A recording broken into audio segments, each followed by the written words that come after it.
শেষে দুর্গাপুজো, আর দুর্গাপুজো মানে চারিদিকে নানা উন্মাদনা। একদিকে থাকে শপিং করার লিস্ট, অপরদিকে থাকে প্যান্ডেল হপিং বানানোর লিস্ট। আর এর মাঝে যেটা থাকে, এই পুজোর সময় নিজেকে কিভাবে আকর্ষণীয় দেখা যায়, বা আরও ভালো করে যদি বলি তাহলে এই পুজোর সময় স্লিম অ্যান্ড ট্রিম চেহারা কিভাবে পাওয়া যায়, এই সমস্ত বিষয় নিয়ে জানার জন্য আজ আমি আমার সঙ্গে পেয়ে গেছি বিশিষ্ট ডায়াবেটোলজিস্ট আশিস মিত্র স্যারকে। তার থেকে জানবো যে এই যে প্রসেসটা পুজোর আগে হুট করে ওজন কমানো, চেহারা আকর্ষণীয় বানানো, আগামীতে কি কোনো রোগ ডেকে আনতে পারে। নমস্কার স্যার, TV9 বাংলা ডিজিটাল আপনাকে স্বাগত। এই যে বিষয়টা আপনাকে বলছিলাম, তো আপনি যদি আপনি একজন চিকিৎসকের দৃষ্টিকোণ থেকে এই বিষয়টা কেমন দেখছেন সেটা যদি একটু আমাদের দর্শকদের বলেন। দেখুন, আমরা কখনোই ক্র্যাশ ডায়েটটাকে সাপোর্ট করি না। আমাদের বেসিক্যালি সায়েন্টিফিক্যালি টার্গেট হচ্ছে যে 6 মাসে 10% ওয়েট কমানো। মানে এটা হচ্ছে মানে আমাদের বিজ্ঞানসম্মতভাবে ওয়েট কমানোর নিয়ম আর কি। মানে ধরুন কারো যদি 100 কেজি বডি ওয়েট থাকে, তাহলে নেক্সট 6 মাসে আমরা 10 কেজি মানে 90 কেজি অবধি কমাতে পারি। এখন এটা কেন করা হয়, তার কারণটা হচ্ছে খুব ক্র্যাশ ডায়েট করলে কতগুলো শরীরে প্রবলেম হতে পারে। যেমন আমাদের কতগুলো মিনারেলসের প্রবলেম হয়, যেমন ফসফেট, পটাশিয়াম, ক্যালসিয়াম, এগুলো প্রবলেম হতে পারে। এবং এখান থেকে কিন্তু হার্টেরও সমস্যা হতে পারে। আরেকটা হচ্ছে যে আমাদের খুব ক্র্যাশ ডায়েট করলে অনেক সময় দেখা যায় যে গলব্লাডারের প্রবলেম হওয়ার সম্ভাবনা থাকে, বা হয়তো কেউ ঠিকমতো মানে ডায়েটে বলতে অনেকে শুধু প্রোটিনটা খাচ্ছে না। আমাদের তো ডায়েট মানে কার্বোহাইড্রেট, ফ্যাট, প্রোটিন তিনটেই। আমাদের যদি ঠিকমতো ক্যালোরিটা না হয়, তাহলে কিন্তু যদি এরকম ক্র্যাশ ডায়েট টানা চলতে থাকে, তাহলে কিন্তু অনেক সময় আমাদের জীবাণুঘটিত রোগ হতে পারে, যেমন টিউবারকুলোসিস বা এই জাতীয় রোগগুলো কিন্তু বাসা বাঁধতে পারে। তো সেই জন্য আমরা যেটা বলি যে আপনি গ্র্যাজুয়ালি ওয়েট রিডাকশান করাটা সব থেকে বেটার আর কি, খুব ক্র্যাশ ডায়েট না করে। এবং আমরা যেটা বলি শুধু ডায়েট কন্ট্রোল করলেই হবে না, ডায়েটের সঙ্গে একটা এক্সারসাইজ রেজিম ফলো করা উচিত। ওয়েট কমানোর সেটা এখন দুটো কনসেপ্ট আছে, একটা হচ্ছে যে বডি ওয়েট কমানো, আরেকটা হচ্ছে টামিটাকে স্লিম করা আর কি। তো এটা দুটো কিন্তু ডিফারেন্ট। মানে আপনি যদি ডিজিজ পার্সপেক্টিভে দেখেন যে আমাদের ডায়াবেটিস বা ওবেসিটি বা এই ধরনের ডিজিজে বা অন্যান্য ফ্যাটি লিভার বা যে রোগগুলো হয়, সেখানে কিন্তু এখন কনসেপ্টটা হচ্ছে যে আপনি ওয়েটের থেকেও টামির রিডাকশানটা বেশি ইম্পর্টেন্ট। কেননা এই সেন্ট্রাল ফ্যাট আর কি, হ্যাঁ, এই আমাদের যে পেটের যে মেদটা আর কি, এটা কিন্তু রোগের মূল কারণ রেদার দেন বডি ওয়েট আর কি।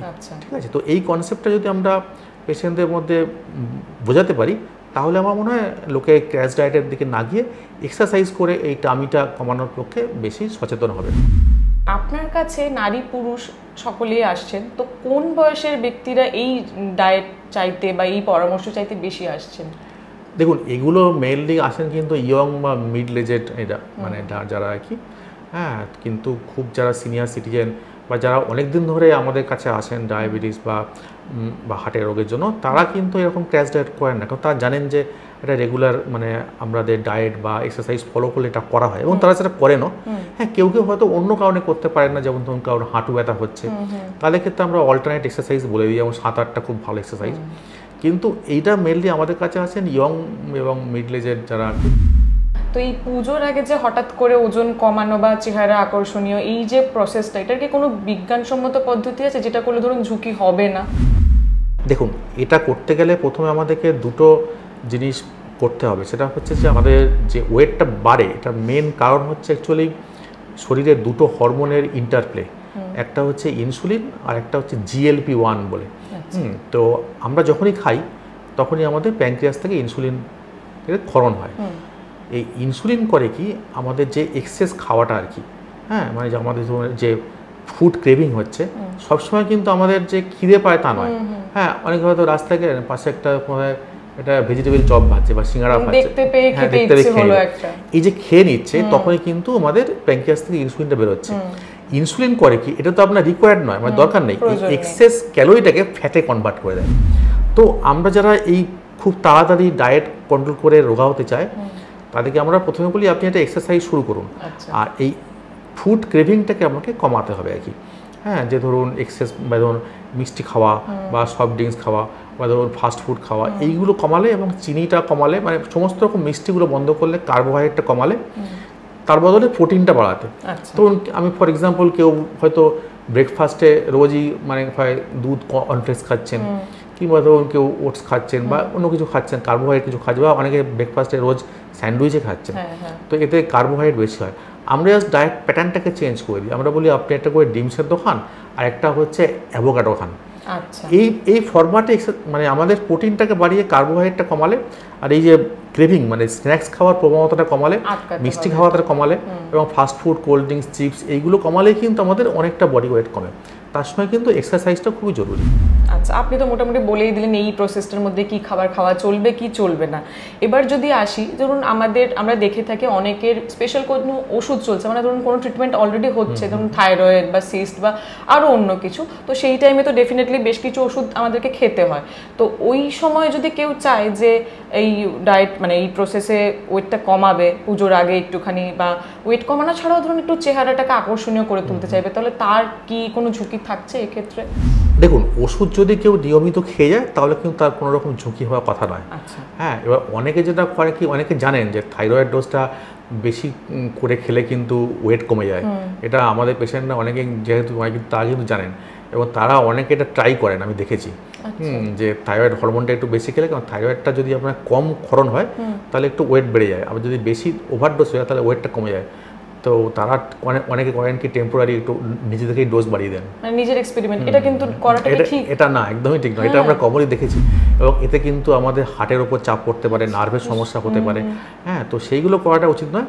কিন্তু এক্সিস্টিং যে মেডিসিনগুলো খাচ্ছেন, সে থাইরয়েডের ওষুধই হোক কি ধরুন সিস্টের হোক, তখন কিন্তু ওয়েট কমালে কোনো প্রবলেম হওয়ার কথা নয়। শুধুমাত্র যারা ডায়াবেটিস ওষুধ নিচ্ছেন বা ইনসুলিন নিচ্ছেন তাদের কিন্তু এক্সারসাইজ বা ক্র্যাশ ডায়েট করতে গেলে, যেরকম বললাম আর কি, ডাক্তারের পরামর্শ নিয়ে কিন্তু ইনসুলিন এবং ওষুধের ডোজ কমাতে হবে।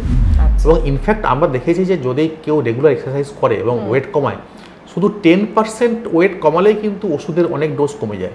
সেটা আপনি ডায়াবেটিসে বলুন বা আপনি প্রেসারের ওষুধই বলুন, এগুলো আর কি শরীরের ভেতর থেকে রিকভার করতে শুরু করে, যে কোনো মানে লাইফস্টাইলের চেঞ্জেস বলুন ওষুধের জন্য। এছাড়া ধরুন এই টাইমটায় মানে শুধু এই টাইম নয়, আজকাল যেহেতু সোশ্যাল মিডিয়ার যুগ, প্রচুর সাপ্লিমেন্টস, প্রোটিন পাউডারের প্রচুর বিজ্ঞাপন হচ্ছে, তো অনেকেই এগুলোও খান। তো এটা কি শরীরের জন্য ভালো? হ্যাঁ, এটা বেসিক্যালি যারা এক্সারসাইজ করে আর কি, মানে খুব ওয়েট ট্রেনিং করে, তারা আমাকে জিজ্ঞেস করে এটা। দেখুন, ব্যাপারটা হচ্ছে যে প্রোটিন আমাদের কতটা লাগে। আমাদের নর্মাল ধরুন মানে 1 গ্রাম পার কেজি বডি ওয়েট, মানে আমার যদি ওয়েট হয় 70 কেজি, আমার 70 গ্রাম প্রোটিন খেতে হবে। এইবার এক্সারসাইজ করলে ডেফিনেটলি প্রোটিনের রিকোয়ারমেন্ট একটু বাড়ে, সেটা বিষয়ে কোনো সন্দেহ নেই। কিন্তু সেটাকে আমরা বলি যে ন্যাচারাল যে প্রোটিনগুলো সেইগুলোই খেতে। ধরুন আপনি তো একটা করে ডিম সেদ্ধ খান, হ্যাঁ, ডিমে কিন্তু অনেক প্রোটিন আছে। এখানে অনেকে যেটা ভুল করেন, আমি দেখেছি অনেকে যারা এক্সারসাইজ করে শুধু ডিমের ছাদাটা খান, এটা কিন্তু একদমই ভুল ধারণা। আপনি যদি পার 100 গ্রাম চিন্তা করেন তাহলে ডিমের সাদায় পার 100 গ্রাম ডিমে 11 গ্রাম প্রোটিন থাকে, আর কুসুমে কিন্তু 17 গ্রাম প্রোটিন থাকে। মানে কুসুমে কিন্তু বেশি প্রোটিন থাকে। ওনারা করেন কি ভুল করে ওই শুধু সাদাটা খেয়ে যান। ওরা জিম থেকে বলে দেয় আপনি 8টা করে ডিমের সাদা খাবেন, হ্যাঁ, তাহলে কিন্তু আপনি আসল প্রোটিনটা খাচ্ছেন না। এবং ডিমের মেন নিউট্রিশন মানে vitamin D, vitamin A, vitamin C বাদে ডিম কিন্তু একটা কমপ্লিট ফুড প্যাকেজ। তো ভিটামিন সি বাদে সমস্ত প্রোটিন থাকে, আপনার ফ্যাট থাকে, হ্যাঁ, এবং ভিটামিন এ চোখের জন্য খুব জরুরি। ভিটামিন ডি থাকে, ক্যালসিয়ামের খুব গুড সোর্স, যারা তুমি এক্সারসাইজ করছে তাদের ক্যালসিয়াম খুব জরুরি। তো আমরা যেটা বলি যে আপনি যখন এক্সারসাইজ খুব জিম করছেন না, যে একটা করে ডিম সেদ্ধ দোকান, আপনি 2টো করে ডিম সেদ্ধ দোকান, কোনো অসুবিধা নেই, তাতে অনেকটা প্রোটিন হবে। আপনি মিল্ক প্রোডাক্টের উপর জোর দিন, দুধ, দই, ছানা এগুলো খান। বা ধরুন আমরা বলি যে আপনি মাছ খান, তো অনেকে আজকাল আবার মাছ খায় না, চিকেন খান। চিকেন খেতে পারে, কোনো অসুবিধা নেই, কিন্তু চিকেনের একটা রেস্ট্রিকশন থাকা উচিত। কেননা এখনকার যে ব্রয়লারের চিকেনগুলো সেগুলো কিন্তু অতটা হেলদি নয়। তার থেকে ডিম, দুধ এগুলো খাওয়াটা বেটার। আর সাপ্লিমেন্ট যেগুলো বিক্রি হয় বাজারে সেগুলো কিন্তু একবার দেখে নেওয়া উচিত, কেননা আমি দেখেছি অনেক এই সাপ্লিমেন্টগুলো কিন্তু ঠিকঠাক কম্পোজিশন থাকে না, সাইড এফেক্ট হতে পারে। এবং অন্ততপক্ষে একজন ডাক্তারকে না পেলেও ডায়েটিশিয়ানকে দেখিয়ে নেওয়া উচিত, কোয়ালিফাইড ডায়েটিশিয়ানকে দিয়ে। কেননা এই প্রোটিনগুলো কিন্তু মাত্রা এদিক ওদিক হলে কিন্তু কিডনির ওপর চাপ পড়তে পারে। এবং আমি অনেক ইয়ং ছেলেকে দেখেছি যারা জিম করার পর এরকম সাপ্লিমেন্ট খেয়ে কিন্তু তাদের ক্রিয়েটিন বেড়ে গেছে, এবং তাদেরকে আলটিমেটলি আবার আমার ডায়েটিশিয়ান ডায়েট চার্ট করে দিয়ে আমরা নর্মাল ডায়েটে ফিরে এসে ক্রিয়েটিন কমে গেছে। আজকাল তো আমরা দেখছি যে বিভিন্ন ইয়াং জেনারেশনের ছেলে মেয়েরা জিম করতে গিয়ে এরকম কিছু খেয়ে হঠাৎ করে হৃদরোগে আক্রান্ত হয়ে মারা যাচ্ছে, খুবই কম বয়সে এটা আজকাল দেখা যাচ্ছে। তো এর পরের প্রশ্ন যেটা আমি করতে চাই, এই যে ধরুন এই ডায়েট প্রসেস তো চলছে, এবার পুজোর 4টে দিন তো অত্যন্ত খাওয়া দাওয়া অনিয়ম হয়, কেউ স্ট্রিট ফুড খেতে শুরু করে, কেউ রিচ খাবার খায়, মানে রোল, ফুচকা, চাউমিন, মোগলাই, এই তো রয়েইছে।